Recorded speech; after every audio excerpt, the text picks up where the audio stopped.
ओम नमो भगवते वासुदेवाय। श्रीमद्भागवत महात्म्य, पहला अध्याय। देवर्षि नारद की भक्ति से भेंट। सच्चिदानंद स्वरूप भगवान श्री कृष्ण को हम नमस्कार करते हैं, जो जगत की उत्पत्ति, स्थिति और विनाश के हेतु तथा आध्यात्मिक, आधिदैविक और आधि भौतिक तीनों प्रकार के तापों का नाश करने वाले हैं। जिस समय श्री शुकदेव जी का यज्ञोपवीत संस्कार भी नहीं हुआ था तथा लौकिक वैदिक कर्मों के अनुष्ठान का अवसर भी नहीं आया था, तभी उन्हें अकेले ही संन्यास लेने के लिए घर से जाते देखकर उनके पिता व्यास जी विरह से कातर होकर पुकारने लगे, बेटा बेटा तुम कहां जा रहे हो? उस समय वृक्षों ने तन्मय होने के कारण श्री शुकदेव जी की ओर से उत्तर दिया था, ऐसे सर्वभूत हृदय स्वरूप श्री शुकदेव मुनि को मैं नमस्कार करता हूं। एक बार भगवत कथामृत का रसास्वादन करने में कुशल मुनिवर शौनक जी ने नैमिषारण्य क्षेत्र में विराजमान महामति सूत जी को नमस्कार करके उनसे पूछा। शौनक जी बोले, सूत जी, आपका ज्ञान अज्ञानांधकार को नष्ट करने के लिए करोड़ों सूर्यों के समान है। आप हमारे कानों के लिए रसायन, अमृत स्वरूप सार गर्भित कथा कहिए। भक्ति, ज्ञान और वैराग्य से प्राप्त होने वाले महान विवेक की वृद्धि किस प्रकार होती है तथा वैष्णव लोग किस तरह इस माया मोह से अपना पीछा छुड़ाते हैं। इस घोर कलिकाल में जीव प्रायः आसुरी स्वभाव के हो गए हैं। विविध क्लेशों से आक्रांत इन जीवों को शुद्ध दैवी शक्ति संपन्न बनाने का सर्वश्रेष्ठ उपाय क्या है? सूत जी, आप हमें कोई ऐसा शाश्वत साधन बताइए जो सबसे अधिक कल्याणकारी तथा पवित्र करने वालों में भी पवित्र हो तथा जो भगवान श्री कृष्ण की प्राप्ति करा दे। चिंतामणि केवल लौकिक सुख दे सकती है और कल्प वृक्ष अधिक से अधिक स्वर्गीय संपत्ति दे सकता है, परंतु गुरुदेव प्रसन्न होकर भगवान का योगी दुर्लभ नित्य वैकुंठ धाम दे देते हैं। सूत जी ने कहा, शौनक जी, तुम्हारे हृदय में भगवान का प्रेम है, इसलिए मैं विचार कर तुम्हें संपूर्ण सिद्धांतों का निष्कर्ष सुनाता हूं, जो जन्म मृत्यु के भय का नाश कर देता है, जो भक्ति के प्रवाह को बढ़ाता है और भगवान श्री कृष्ण की प्रसन्नता का प्रधान कारण है।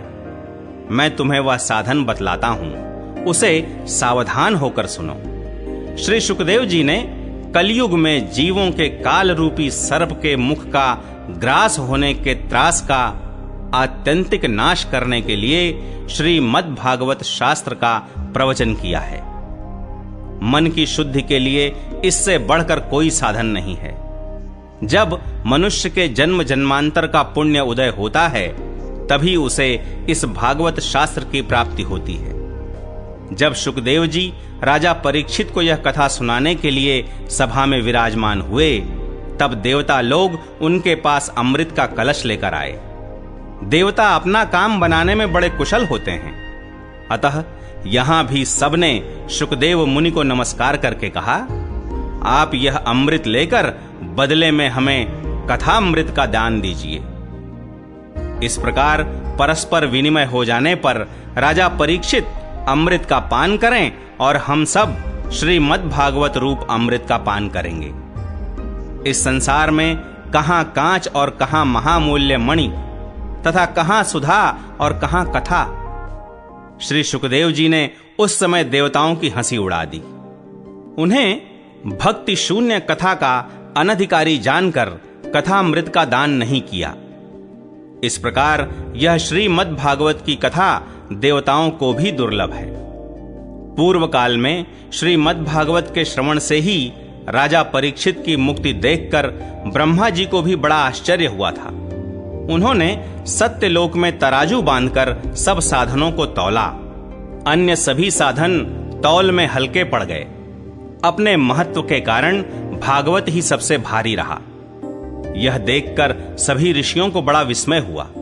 उन्होंने कलयुग में इस भगवत रूप भागवत शास्त्र को ही पढ़ने सुनने से तत्काल मोक्ष देने वाला निश्चय किया। सप्ताह विधि से श्रवण करने पर यह निश्चय ही भक्ति प्रदान करता है। पूर्व काल में इसे दयापरायण सनकादि ने देवर्षि नारद को सुनाया था। यद्यपि देवर्षि ने पहले ब्रह्मा जी के मुख से इसे श्रवण कर लिया था, तथापि सप्ताह श्रवण की विधि तो उन्हें सनकादि ने ही बताई थी। शौनक जी ने पूछा, सांसारिक प्रपंच से मुक्त एवं विचरणशील नारद जी का सनकादि के साथ संयोग कहां हुआ और विधि विधान के श्रवण में उनकी प्रीति कैसे हुई?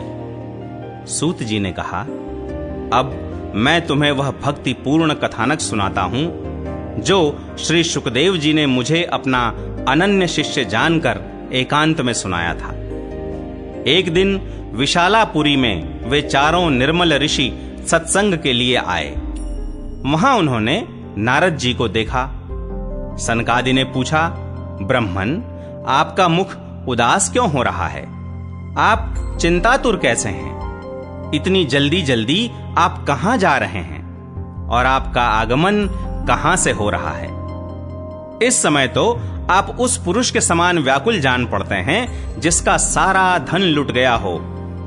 आप जैसे आसक्ति रहित पुरुषों के लिए यह उचित नहीं है।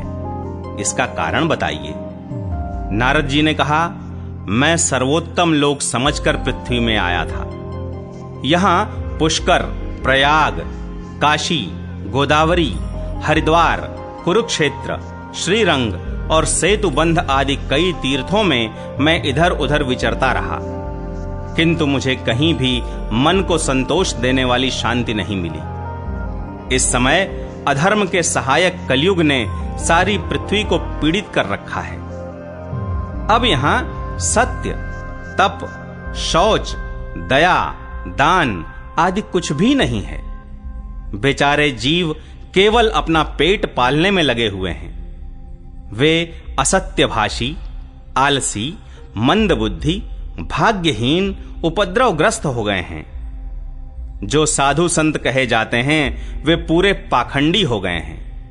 देखने में तो वे विरक्त हैं, किंतु स्त्री धन आदि सभी का परिग्रह करते हैं। घरों में स्त्रियों का राज्य है। साले सलाहकार बने हुए हैं। लोभ से लोग कन्या विक्रय करते हैं और स्त्री पुरुषों में कलह मचा रहता है। महात्माओं के आश्रम, तीर्थ और नदियों पर यवनों का अधिकार हो गया है।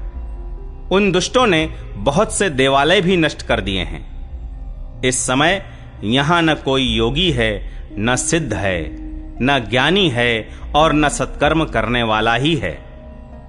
सारे साधन इस समय कलिरूप दावानल से जलकर भस्म हो गए हैं। इस कलयुग में सभी देशवासी बाजारों में अन्न बेचने लगे हैं। ब्राह्मण लोग पैसा लेकर वेद पढ़ाते हैं और स्त्रियां वेश्यावृत्ति से निर्वाह करने लगी हैं। इस तरह कलयुग के दोष देखता और पृथ्वी पर विचरता हुआ मैं यमुना जी के तट पर पहुंचा, जहां भगवान श्री कृष्ण की अनेकों लीलाएं हो चुकी हैं। मुनिवरों, सुनिए, वहां मैंने एक बड़ा आश्चर्य देखा। वहां एक युवती स्त्री खिन्न मन से बैठी थी। उसके पास दो वृद्ध पुरुष अचेत अवस्था में पड़े जोर जोर से सांस ले रहे थे। वह तरुणी उनकी सेवा करती हुई कभी उन्हें चेत कराने का प्रयत्न करती और कभी उनके आगे रोने लगती थी। वह अपने शरीर के रक्षक परमात्मा को दसों दिशाओं में देख रही थी। उसके चारों ओर सैकड़ों स्त्रियां उसे पंखा झल रही थीं और बार बार समझाती जाती थीं। दूर से यह सब चरित्र देखकर मैं कुतूहलवश उसके पास चला गया। मुझे देखकर वह युवती खड़ी हो गई और बड़ी व्याकुल होकर कहने लगी। युवती ने कहा, अजी महात्मा जी, क्षण भर ठहर जाइए और मेरी चिंता को भी नष्ट कर दीजिए। आपका दर्शन तो संसार के सभी पापों को सर्वथा नष्ट कर देने वाला है। आपके वचनों से मेरे दुख की भी बहुत कुछ शांति हो जाएगी। मनुष्य का जब बड़ा भाग्य होता है तभी आपके दर्शन हुआ करते हैं। नारद जी कहते हैं, तब मैंने उस स्त्री से पूछा, देवी तुम कौन हो? ये दोनों पुरुष तुम्हारे क्या होते हैं? और तुम्हारे पास ये कमल नयनी देवियां कौन हैं? तुम हमें विस्तार से अपने दुख का कारण बताओ। युवती ने कहा, मेरा नाम भक्ति है। ये ज्ञान और वैराग्य नामक मेरे पुत्र हैं। समय के फेर से ही ये ऐसे जर्जर हो गए हैं। ये देवियां गंगा जी आदि नदियां हैं। ये सब मेरी सेवा करने के लिए ही आई हैं। इस प्रकार साक्षात देवियों के द्वारा सेवित होने पर भी मुझे सुख शांति नहीं है। तपोधन, अब ध्यान देकर मेरा वृत्तांत सुनिए। मेरी कथा वैसे तो प्रसिद्ध है, फिर भी उसे सुनकर आप मुझे शांति प्रदान करें। मैं द्रविड़ देश में उत्पन्न हुई, कर्नाटक में बढ़ी, कहीं कहीं महाराष्ट्र में सम्मानित हुई, किंतु गुजरात में मुझको बुढ़ापे ने आ घेरा। वहां घोर कलयुग के प्रभाव से पाखंडियों ने मुझे अंग भंग कर दिया। चिरकाल तक यह अवस्था रहने के कारण मैं अपने पुत्रों के साथ दुर्बल और निस्तेज हो गई। अब जब से मैं वृंदावन आई, तब से पुनः परम सुंदरी स्वरूपवती नवयुवती हो गई हूं। किंतु सामने पड़े हुए ये दोनों मेरे पुत्र थके मांदे दुखी हो रहे हैं। अब मैं यह स्थान छोड़कर अन्यत्र जाना चाहती हूं। ये दोनों बूढ़े हो गए हैं, इसी दुख से मैं दुखी हूं। मैं तरुणी क्यों और ये दोनों मेरे पुत्र बूढ़े क्यों? हम तीनों साथ साथ रहने वाले हैं, फिर यह विपरीतता क्यों? होना तो यह चाहिए कि माता बूढ़ी हो और पुत्र तरुण। इसी से मैं आश्चर्यचकित चित्त से अपनी इस अवस्था पर शोक करती रहती हूं। आप परम बुद्धिमान एवं योग निधि हैं। इसका क्या कारण हो सकता है, बताइए। नारद जी ने कहा, साध्वी, मैं अपने हृदय में ज्ञान दृष्टि से तुम्हारे संपूर्ण दुख का कारण देखता हूं। तुम्हें विषाद नहीं करना चाहिए। श्री हरि तुम्हारा कल्याण करेंगे। सूत जी कहते हैं, मुनिवर नारद जी ने एक क्षण में ही उसका कारण जानकर कहा। नारद जी ने कहा, देवी सावधान होकर सुनो, यह दारुण कलयुग है। इसी से इस समय सदाचार, योग मार्ग और तप आदि सभी लुप्त हो गए हैं। लोग शठता और दुष्कर्म में लगकर अघासुर बन रहे हैं। संसार में जहां देखो वहीं सत्पुरुष दुख से म्लान हैं और दुष्ट सुखी हो रहे हैं।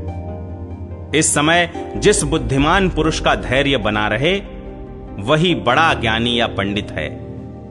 पृथ्वी क्रमशः प्रतिवर्ष शेष जी के लिए भार रूप होती जा रही है। अब यह छूने योग्य तो क्या, देखने योग्य भी नहीं रह गई है और न इसमें कहीं मंगल ही दिखाई देता है। अब किसी को पुत्रों के साथ तुम्हारा दर्शन भी नहीं होता। विषयानुराग के कारण अंधे बने हुए जीवों से उपेक्षित होकर तुम जर्जर हो रही थी। वृंदावन के संयोग से तुम फिर नवीन तरुणी हो गई हो। अतः यह वृंदावन धाम धन्य है, जहां भक्ति सर्वत्र नृत्य कर रही है। परंतु तुम्हारे इन दोनों पुत्रों का यहां कोई ग्राहक नहीं है, इसलिए इनका बुढ़ापा नहीं छूट रहा है।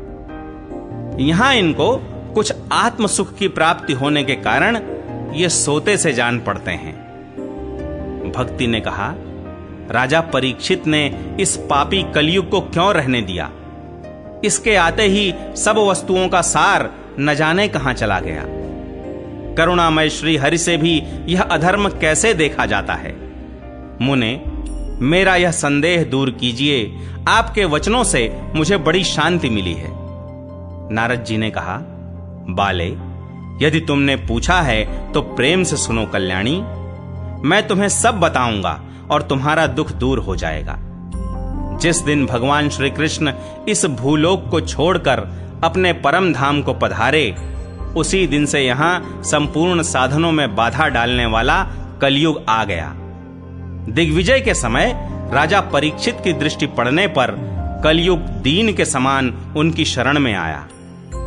भ्रमर के समान सारग्राही राजा ने यह निश्चय किया कि इसका वध मुझे नहीं करना चाहिए, क्योंकि जो फल तपस्या, योग एवं समाधि से भी नहीं मिलता, कलयुग में वही फल श्री हरि कीर्तन से ही भली भांति मिल जाता है।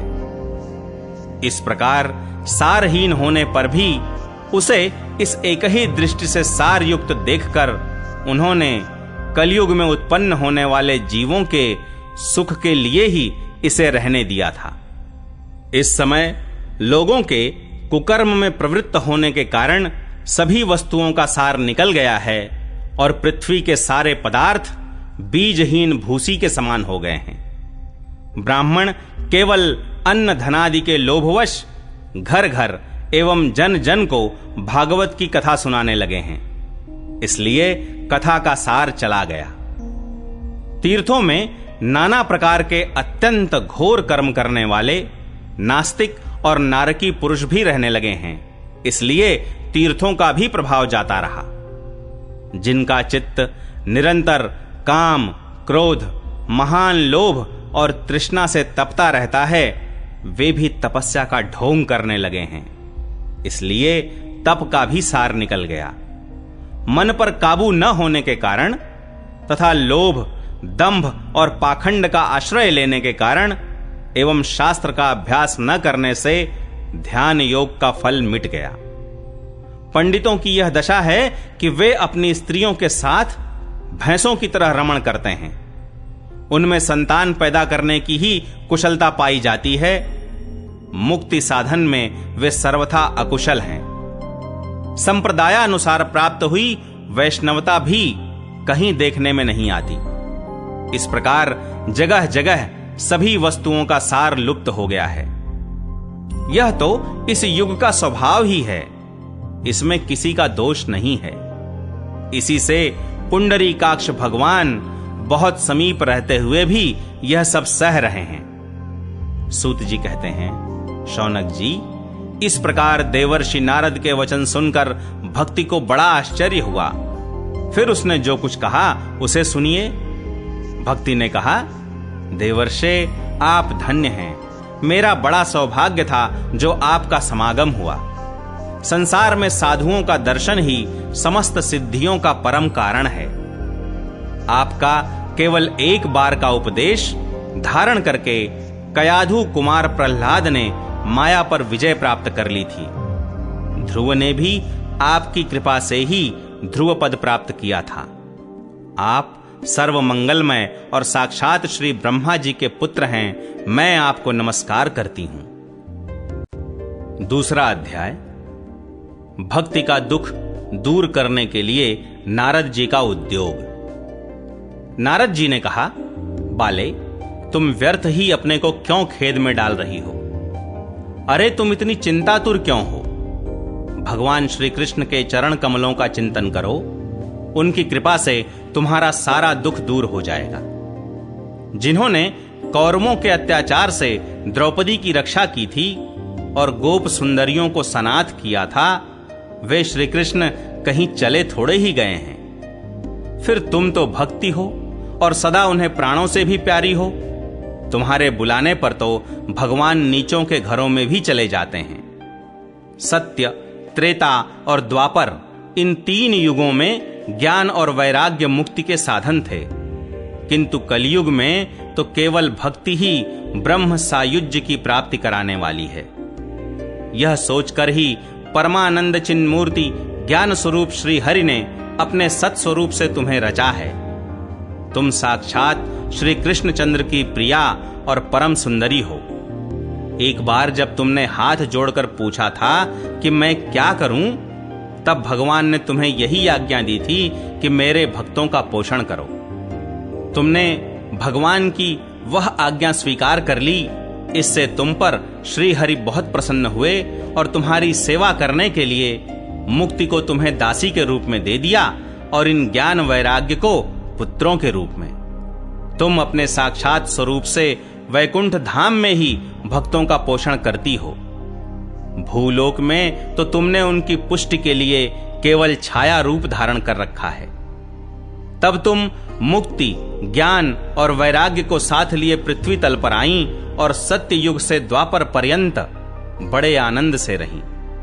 कलयुग में तुम्हारी दासी मुक्ति पाखंड रूप रोग से पीड़ित होकर क्षीण होने लगी थी, इसीलिए वह तो तुरंत ही तुम्हारी आज्ञा से वैकुंठ लोक को चली गई। इस लोक में भी तुम्हारे स्मरण करने से ही वह आती है और फिर चली जाती है, किंतु इन ज्ञान वैराग्य को तुमने पुत्र मानकर अपने पास ही रख छोड़ा है। फिर भी कलयुग में इनकी उपेक्षा होने के कारण तुम्हारे ये पुत्र उत्साहहीन और वृद्ध हो गए हैं। फिर भी तुम चिंता न करो, मैं इनके नवजीवन का उपाय सोचता हूं। सुमुखी, कलि के समान कोई भी युग नहीं है। इस युग में मैं तुम्हें घर घर में प्रत्येक पुरुष के हृदय में स्थापित कर दूंगा। देखो, अन्य सब धर्मों को दबाकर और भक्ति विषयक महोत्सवों को आगे रखकर यदि मैंने लोक में तुम्हारा प्रचार न किया तो मैं श्री हरि का दास नहीं। इस कलयुग में जो जीव तुमसे युक्त होंगे वे पापी होने पर भी बेखटके भगवान श्री कृष्ण के अभय धाम को प्राप्त होंगे। जिनके हृदय में निरंतर प्रेम रूपिणी भक्ति निवास करती है, वे शुद्धांतःकरण पुरुष स्वप्न में भी यमराज को नहीं देखते। जिनके हृदय में भक्ति महारानी का निवास है, उन्हें प्रेत, पिशाच, राक्षस या दैत्य आदि स्पर्श करने में भी समर्थ नहीं हो सकते। भगवान तप, वेदाध्ययन, ज्ञान और कर्म आदि किसी भी साधन से वश में नहीं किए जा सकते। वे केवल भक्ति से ही वशीभूत होते हैं। इसमें श्री गोपीजन प्रमाण है। मनुष्यों का सहस्त्रों जन्म के पुण्य प्रताप से भक्ति में अनुराग होता है। कलयुग में केवल भक्ति ही सार है। भक्ति से तो साक्षात श्री कृष्णचंद्र सामने उपस्थित हो जाते हैं। जो लोग भक्ति से द्रोह करते हैं वे तीनों लोकों में दुख ही दुख पाते हैं। पूर्व काल में भक्त का तिरस्कार करने वाले दुर्वासा ऋषि को बड़ा कष्ट उठाना पड़ा था। बस व्रत, तीर्थ, योग, यज्ञ और ज्ञान चर्चा आदि बहुत से साधनों की कोई आवश्यकता नहीं है। एकमात्र भक्ति ही मुक्ति देने वाली है। सूत जी कहते हैं, इस प्रकार नारद जी के निर्णय किए हुए अपने महात्म्य को सुनकर भक्ति के सारे अंग पुष्ट हो गए और वे उनसे कहने लगीं। भक्ति ने कहा, नारद जी आप धन्य हैं, आपकी मुझ में निश्चल प्रीति है। मैं सदा आपके हृदय में रहूंगी, कभी आपको छोड़कर नहीं जाऊंगी। साधो, आप बड़े कृपालु हैं। आपने क्षण भर में ही मेरा सारा दुख दूर कर दिया, किंतु अभी मेरे पुत्रों में चेतना नहीं आई है। आप इन्हें शीघ्र ही सचेत कर दीजिए, जगा दीजिए। सूत जी कहते हैं, भक्ति के ये वचन सुनकर नारद जी को बड़ी करुणा आई और वे उन्हें हाथ से हिला डुलाकर जगाने लगे। फिर उनके कान के पास मुंह लगाकर जोर से कहा, ओ ज्ञान, जल्दी जग पड़ो। ओ वैराग्य, जल्दी जग पड़ो। फिर उन्होंने वेद ध्वनि, वेदांत घोष और बार बार गीता पाठ करके उन्हें जगाया। इससे वे जैसे तैसे बहुत जोर लगाकर उठे, किंतु आलस्य के कारण वे दोनों जम्भाई लेते रहे, नेत्र उघाड़कर देख भी नहीं सके। उनके बाल बगुलों की तरह सफेद हो गए थे। उनके अंग प्रायः सूखे काठ के समान निस्तेज और कठोर हो गए थे। इस प्रकार भूख प्यास के मारे अत्यंत दुर्बल होने के कारण उन्हें फिर सोते देख नारद जी को बड़ी चिंता हुई और वे सोचने लगे, अब मुझे क्या करना चाहिए। इनकी यह नींद और इससे भी बढ़कर इनकी वृद्धावस्था कैसे दूर हो। शौनक जी इस प्रकार चिंता करते करते वे भगवान का स्मरण करने लगे। उसी समय यह आकाशवाणी हुई कि मुने, खेद मत करो, तुम्हारा यह उद्योग निस्संदेह सफल होगा। देवर्षे, इसके लिए तुम एक सत्कर्म करो, वह कर्म तुम्हें संत शिरोमणि महानुभाव बताएंगे। उस सत्कर्म का अनुष्ठान करते ही क्षण भर में उनकी नींद और वृद्धावस्था चली जाएगी तथा सर्वत्र भक्ति का प्रसार होगा। यह आकाशवाणी वहां सभी को साफ साफ सुनाई दी। इससे नारद जी को बड़ा विस्मय हुआ और वे कहने लगे, मुझे तो इसका कुछ आशय समझ में नहीं आया। नारद जी बोले, इस आकाशवाणी ने भी गुप्त रूप में ही बात कही है। यह नहीं बताया कि वह कौन सा साधन किया जाए जिससे इनका कार्य सिद्ध हो। वे संत न जाने कहां मिलेंगे और किस प्रकार उस साधन को बताएंगे। अब आकाशवाणी ने जो कुछ कहा है उसके अनुसार मुझे क्या करना चाहिए? सूत जी कहते हैं, शौनक जी, तब ज्ञान वैराग्य दोनों को वहीं छोड़कर नारद मुनि वहां से चल पड़े और प्रत्येक तीर्थ में जा जाकर मार्ग में मिलने वाले मुनीश्वरों से वह साधन पूछने लगे। उनकी उस बात को सुनते तो सब थे, किंतु उसके विषय में कोई कुछ भी निश्चित उत्तर न देता। किन्हीं ने उसे असाध्य बताया, कोई बोले इसका ठीक ठीक पता लगना ही कठिन है। कोई सुनकर चुप रह गए और कोई तो अपनी अवज्ञा होने के भय से बात को टाल टूल कर खिसक गए। त्रिलोकी में महान आश्चर्यजनक हाहाकार मच गया। लोग आपस में कानाफूसी करने लगे, भाई, जब वेद ध्वनि, वेदांत घोष और बार बार गीता पाठ सुनाने पर भी भक्ति, ज्ञान और वैराग्य ये तीनों नहीं जगाए जा सके, तब और कोई उपाय नहीं है। स्वयं योगीराज नारद को भी जिसका ज्ञान नहीं है, उसे दूसरे संसारी लोग कैसे बता सकते हैं? इस प्रकार जिन जिन ऋषियों से इसके विषय में पूछा गया, उन्होंने निर्णय करके यही कहा कि यह बात दुस्साध्य ही है। तब नारद जी बहुत चिंतातुर हुए और बदरी वन में आए। ज्ञान वैराग्य को जगाने के लिए वहां उन्होंने यह निश्चय किया कि मैं तप करूंगा। इसी समय उन्हें अपने सामने करोड़ों सूर्यों के समान तेजस्वी सनकादि मुनीश्वर दिखाई दिए। उन्हें देखकर वे मुनिश्रेष्ठ कहने लगे। नारद जी ने कहा, महात्माओं, इस समय बड़े भाग्य से मेरा आप लोगों के साथ समागम हुआ है। आप मुझ पर कृपा करके शीघ्र ही वह साधन बताइए। आप सभी लोग बड़े योगी, बुद्धिमान और विद्वान हैं। आप देखने में 5-5 वर्ष के बालक से जान पड़ते हैं, किंतु हैं पूर्वजों के भी पूर्वज। आप लोग सदा वैकुंठ धाम में निवास करते हैं, निरंतर हरि कीर्तन में तत्पर रहते हैं, भगवत लीला मृत का रसास्वादन कर सदा उसी में उन्मत्त रहते हैं, और एकमात्र भगवत कथा ही आपके जीवन का आधार है। हरि शरणम, भगवान ही हमारे रक्षक हैं, यह वाक्य सर्वदा आपके मुख में रहता है। इसी से काल प्रेरित वृद्धावस्था भी आपको बाधा नहीं पहुंचाती। पूर्व काल में आपके भ्रूभंग मात्र से भगवान विष्णु के द्वारपाल जय और विजय तुरंत पृथ्वी पर गिर गए थे, और फिर आपकी ही कृपा से वे पुनः वैकुंठ लोक पहुंच गए। धन्य है, इस समय आपका दर्शन बड़े सौभाग्य से ही हुआ है। मैं बहुत दीन हूं और आप लोग स्वभाव से ही दयालु हैं, इसलिए मुझ पर आपको अवश्य कृपा करनी चाहिए।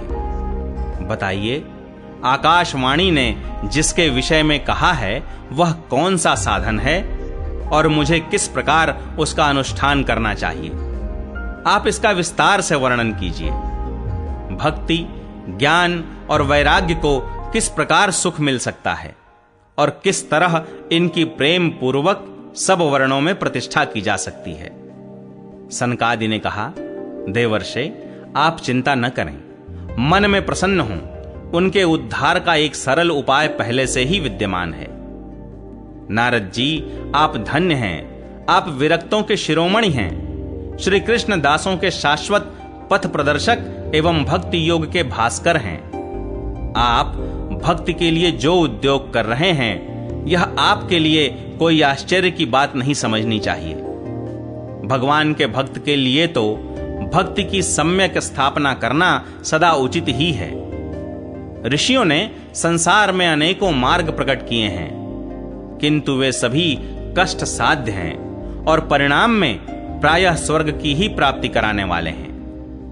अभी तक भगवान की प्राप्ति कराने वाला मार्ग तो गुप्त ही रहा है। उसका उपदेश करने वाला पुरुष प्रायः भाग्य से ही मिलता है।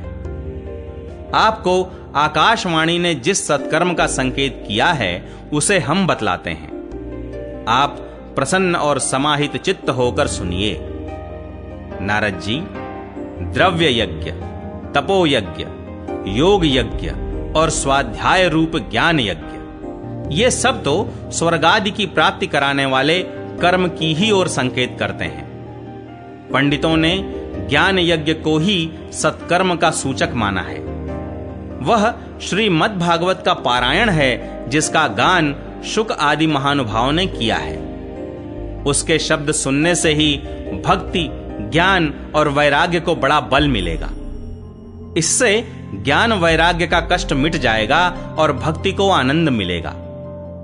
सिंह की गर्जना सुनकर जैसे भेड़िए भाग जाते हैं, उसी प्रकार श्रीमद् भागवत की ध्वनि से कलयुग के सारे दोष नष्ट हो जाएंगे।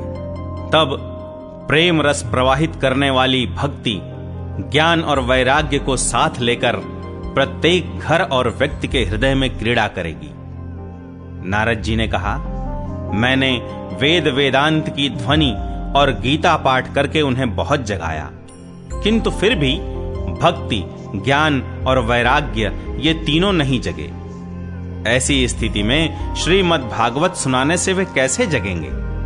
क्योंकि उस कथा के प्रत्येक श्लोक और प्रत्येक पद में भी वेदों का ही तो सारांश है।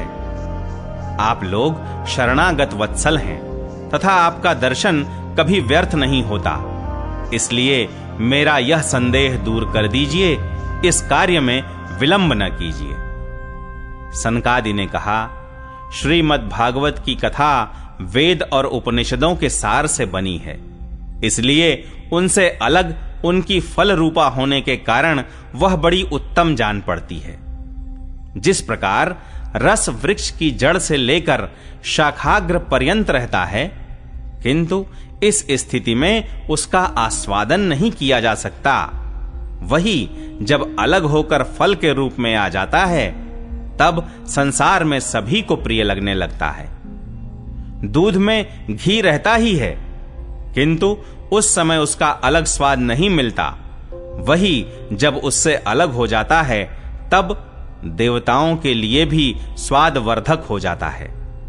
खांड ईख के ओर छोर और बीच में भी व्याप्त रहती है, तथापि अलग होने पर उसकी कुछ और ही मिठास होती है। ऐसी ही यह भागवत की कथा है। यह भागवत पुराण वेदों के समान है। श्री व्यास देव ने इसे भक्ति, ज्ञान और वैराग्य की स्थापना के लिए प्रकाशित किया है। पूर्व काल में जिस समय वेद वेदांत के पारगामी और गीता की भी रचना करने वाले भगवान व्यास देव खिन्न होकर अज्ञान समुद्र में गोते खा रहे थे, उस समय आपने ही उन्हें 4 श्लोकों में इसका उपदेश किया था। उसे सुनते ही उनकी सारी चिंता दूर हो गई थी। फिर इसमें आपको आश्चर्य क्यों हो रहा है जो आप हमसे प्रश्न कर रहे हैं? आपको उन्हें शोक और दुख का विनाश करने वाला श्रीमद् भागवत पुराण ही सुनाना चाहिए। नारद जी ने कहा, महानुभाव, आपका दर्शन जीव के संपूर्ण पापों को तत्काल नष्ट कर देता है और जो संसार दुख रूप दावानल से तपे हुए हैं, उन पर शीघ्र ही शांति की वर्षा करता है।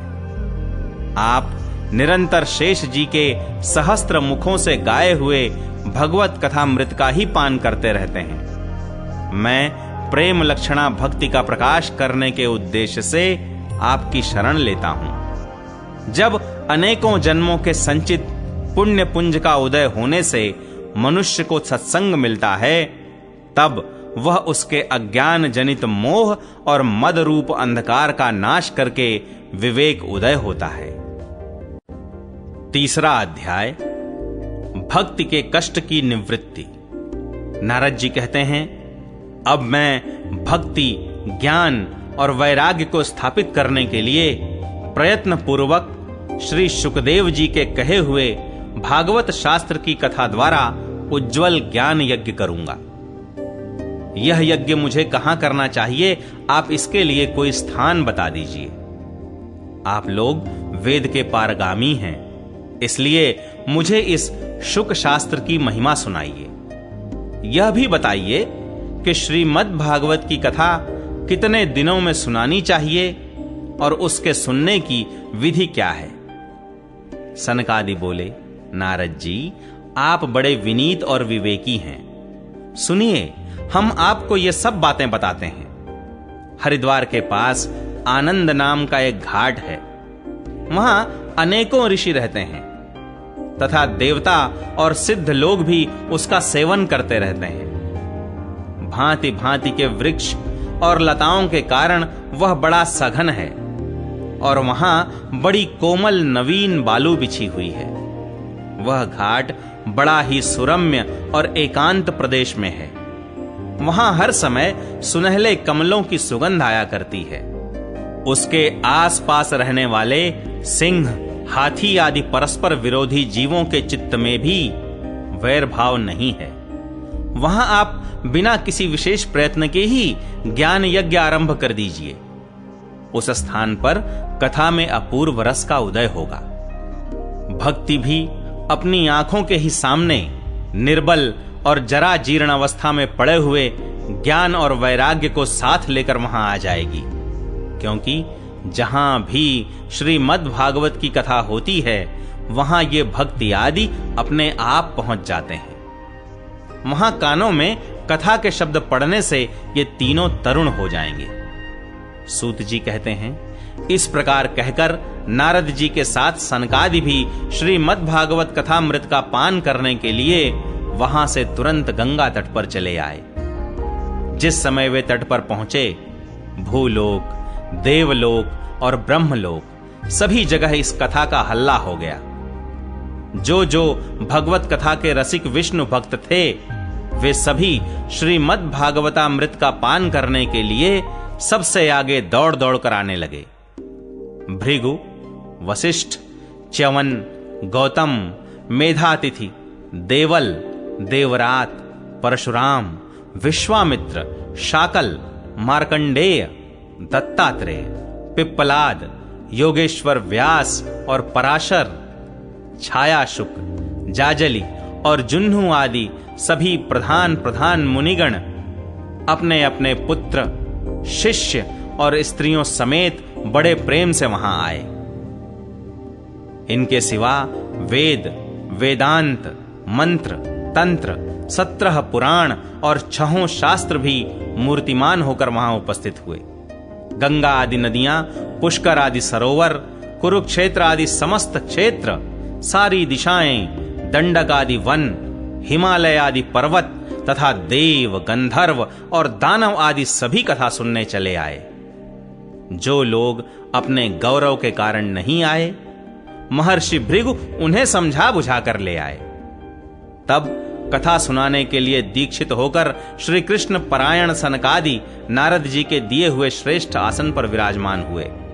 उस समय सभी श्रोताओं ने उनकी वंदना की। श्रोताओं में वैष्णव, विरक्त, सन्यासी और ब्रह्मचारी लोग आगे बैठे और उन सब के आगे नारद जी विराजमान हुए।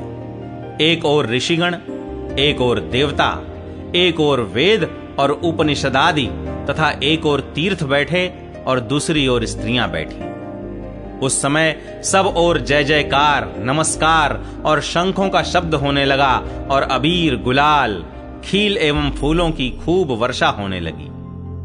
कोई कोई देवश्रेष्ठ तो विमानों पर चढ़कर वहां बैठे हुए सब लोगों पर कल्प वृक्ष के पुष्पों की वर्षा करने लगे। सूत जी कहते हैं, इस प्रकार पूजा समाप्त होने पर जब सब लोग एकाग्र चित्त हो गए, तब सनकादि ऋषि महात्मा नारद को श्रीमद् भागवत का महात्म्य स्पष्ट करके सुनाने लगे। सनकादि ने कहा, अब हम आपको इस भागवत शास्त्र की महिमा सुनाते हैं। इसके श्रवण मात्र से मुक्ति हाथ लग जाती है। श्रीमद् भागवत की कथा का सदा सर्वदा सेवन, आस्वादन करना चाहिए। इसके श्रवण मात्र से श्री हरि हृदय में आ विराजते हैं। इस ग्रंथ में 18,000 श्लोक और 12 स्कंध हैं तथा श्री शुकदेव और राजा परीक्षित का संवाद है। आप यह भागवत शास्त्र ध्यान देकर सुनिए। यह जीव तभी तक अज्ञानवश इस संसार चक्र में भटकता है जब तक क्षण भर के लिए भी कानों में इस सुख शास्त्र की कथा नहीं पड़ती। बहुत से शास्त्र और पुराण सुनने से क्या लाभ है? इससे तो व्यर्थ का भ्रम बढ़ता है। मुक्ति देने के लिए तो एकमात्र भागवत शास्त्र ही गरज रहा है। जिस घर में नित्य प्रति श्रीमद् भागवत की कथा होती है वह तीर्थ रूप हो जाता है और जो लोग उसमें रहते हैं उनके सारे पाप नष्ट हो जाते हैं। हजारों अश्वमेध और सैकड़ों वाजपेय यज्ञ इस शुक शास्त्र की कथा का 16वां अंश भी नहीं हो सकते। तपोधनों, जब तक लोग अच्छी तरह श्रीमद् भागवत का श्रवण नहीं करते तभी तक उनके शरीर में पाप निवास करते हैं। फल की दृष्टि से इस शुक शास्त्र कथा की समता गंगा, गया, काशी, पुष्कर या प्रयाग कोई तीर्थ भी नहीं कर सकता। यदि आपको परम गति की इच्छा है तो अपने मुख से ही श्रीमद् भागवत के आधे अथवा चौथाई श्लोक का भी नित्य नियम पूर्वक पाठ कीजिए। ओमकार, गायत्री, पुरुष सूक्त, तीनों वेद, श्रीमद् भागवत, ओम नमो भगवते वासुदेवाय, यह द्वादशाक्षर मंत्र 12 मूर्तियों वाले सूर्य भगवान, प्रयाग, संवत्सर रूप काल, ब्राह्मण, अग्निहोत्र, गौ, द्वादशी तिथि, तुलसी, वसंत ऋतु और भगवान पुरुषोत्तम, इन सब में बुद्धिमान लोग वस्तुतः कोई अंतर नहीं मानते। जो पुरुष अहर्निश अर्थ सहित श्रीमद् भागवत शास्त्र का पाठ करता है उसके करोड़ों जन्मों का पाप नष्ट हो जाता है। इसमें तनिक भी संदेह नहीं है। जो पुरुष नित्य प्रति भागवत का आधा या चौथाई श्लोक भी पढ़ता है उसे राजसूय और अश्वमेध यज्ञों का फल मिलता है। नित्य भागवत का पाठ करना, भगवान का चिंतन करना, तुलसी को सींचना और गौ की सेवा करना, ये चारों समान है। जो पुरुष अंत समय में श्रीमद् भागवत का वाक्य सुन लेता है उस पर प्रसन्न होकर भगवान उसे वैकुंठ धाम देते हैं। जो पुरुष इसे सोने के सिंहासन पर रखकर विष्णु भक्त को दान करता है वह अवश्य ही भगवान का सायुज्य प्राप्त करता है।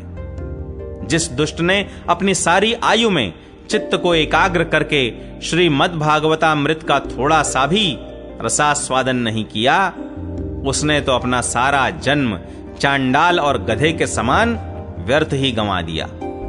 वह तो अपनी माता को प्रसव पीड़ा पहुंचाने के लिए ही उत्पन्न हुआ।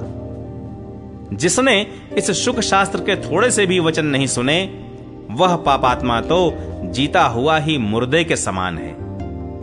पृथ्वी के भार स्वरूप उस पशुतुल्य मनुष्य को धिक्कार है। यूं स्वर्गलोक में देवताओं में प्रधान इंद्रादि कहा करते हैं। संसार में श्रीमद् भागवत की कथा का मिलना अवश्य ही कठिन है। जब करोड़ों जन्मों का पुण्य होता है तभी इसकी प्राप्ति होती है। नारद जी, आप बड़े ही बुद्धिमान और योग निधि हैं। आप प्रयत्न पूर्वक कथा का श्रवण कीजिए। इसे सुनने के लिए दिनों का कोई नियम नहीं है। इसे तो सर्वदा ही सुनना अच्छा है।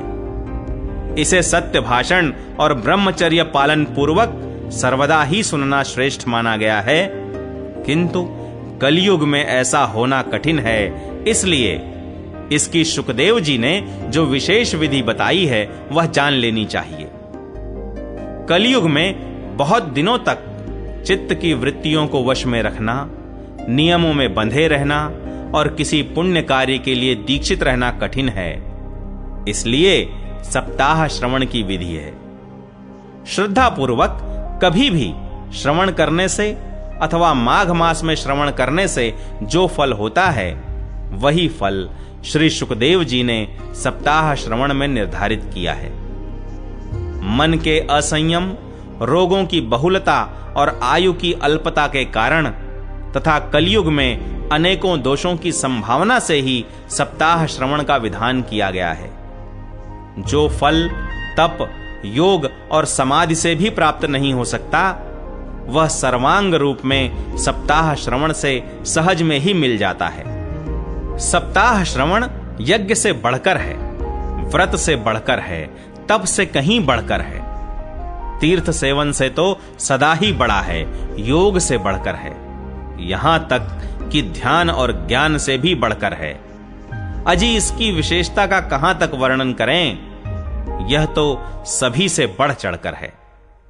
शौनक जी ने पूछा, सूत जी, यह तो आपने बड़े आश्चर्य की बात कही। अवश्य ही यह भागवत पुराण योग वेत्ता ब्रह्मा जी के भी आदि कारण श्री नारायण का निरूपण करता है, परंतु यह मोक्ष की प्राप्ति में ज्ञान आदि सभी साधनों का तिरस्कार करके इस युग में उनसे भी कैसे बढ़ गया। सूत जी ने कहा, शौनक जी, जब भगवान श्री कृष्ण इस धराधाम को छोड़कर अपने नित्य धाम को जाने लगे, तब उनके मुखार विंद से 11 स्कंध का ज्ञानोपदेश सुनकर श्री उद्धव जी ने पूछा। उद्धव जी बोले, गोविंद, अब आप तो अपने भक्तों का कार्य करके परम धाम को पधारना चाहते हैं, किंतु मेरे मन में एक बड़ी चिंता है, उसे सुनकर आप मुझे शांत कीजिए। अब घोर कलिकाल आया ही समझिए, इसलिए संसार में फिर अनेकों दुष्ट प्रकट हो जाएंगे।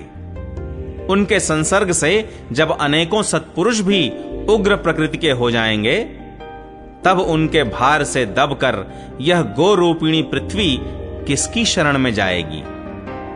कमल नयन, मुझे तो आपको छोड़कर इसकी रक्षा करने वाला कोई दूसरा नहीं दिखाई देता, इसलिए भक्त वत्सल, आप साधुओं पर कृपा करके यहां से मत जाइए।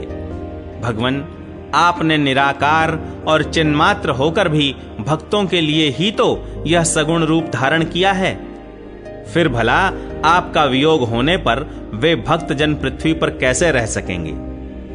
निर्गुणोपासना में तो बड़ा कष्ट है, इसलिए कुछ और विचार कीजिए। प्रभास क्षेत्र में उद्धव जी के ये वचन सुनकर भगवान सोचने लगे कि भक्तों के अवलंब के लिए मुझे क्या व्यवस्था करनी चाहिए। शौनक जी, तब भगवान ने अपनी सारी शक्ति भागवत में रख दी। वे अंतर्ध्यान होकर इस भागवत समुद्र में प्रवेश कर गए, इसलिए यह भगवान की साक्षात शब्दमयी मूर्ति है। इसके सेवन, श्रवण, पाठ अथवा दर्शन से ही मनुष्य के सारे पाप नष्ट हो जाते हैं। इसी से इसका सप्ताह श्रवण सबसे बढ़कर माना गया है और कलयुग में तो अन्य सब साधनों को छोड़कर यही प्रधान धर्म बताया गया है। कलिकाल में यही ऐसा धर्म है जो दुख, दरिद्रता, दुर्भाग्य और पापों की सफाई कर देता है तथा काम क्रोधादि शत्रुओं पर विजय दिलाता है। अन्यथा भगवान की इस माया से पीछा छुड़ाना देवताओं के लिए भी कठिन है, मनुष्य तो इसे छोड़ ही कैसे सकते हैं।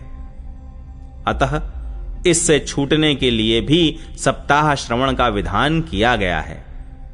सूत जी कहते हैं, शौनक जी, जिस समय सनकादि मुनीश्वर इस प्रकार सप्ताह श्रवण की महिमा का बखान कर रहे थे, उस सभा में एक बड़ा आश्चर्य हुआ। उसे मैं तुम्हें बतलाता हूं, सुनो। वहां तरुणावस्था को प्राप्त हुए अपने दोनों पुत्रों को साथ लिए विशुद्ध प्रेम रूपा भक्ति बार बार श्री कृष्ण गोविंद हरे मुरारे हे नाथ नारायण वासुदेव आदि भगवान नामों का उच्चारण करती हुई अकस्मात प्रकट हो गईं। सभी सदस्यों ने देखा कि परम सुंदरी भक्ति रानी भागवत के अर्थों का आभूषण पहने वहां पधारी। मुनियों की उस सभा में सभी यह तर्क वितर्क करने लगे कि ये यहां कैसे आईं, कैसे प्रविष्ट हुईं। तब सनकादि ने कहा, ये भक्ति देवी अभी अभी कथा के अर्थ से निकली हैं। उनके ये वचन सुनकर भक्ति ने अपने पुत्रों समेत अत्यंत विनम्र होकर सनत कुमार जी से कहा। भक्ति बोली, मैं कलयुग में नष्ट प्राय हो गई थी, आपने कथामृत से सींचकर मुझे फिर पुष्ट कर दिया। अब आप यह बताइए कि मैं कहां रहूं। यह सुनकर सनकादि ने उनसे कहा, तुम भक्तों को भगवान का स्वरूप प्रदान करने वाली, अनन्य प्रेम का संपादन करने वाली और संसार रोग को निर्मूल करने वाली हो, अतः तुम धैर्य धारण करके नित्य निरंतर विष्णु भक्तों के हृदयों में ही निवास करो।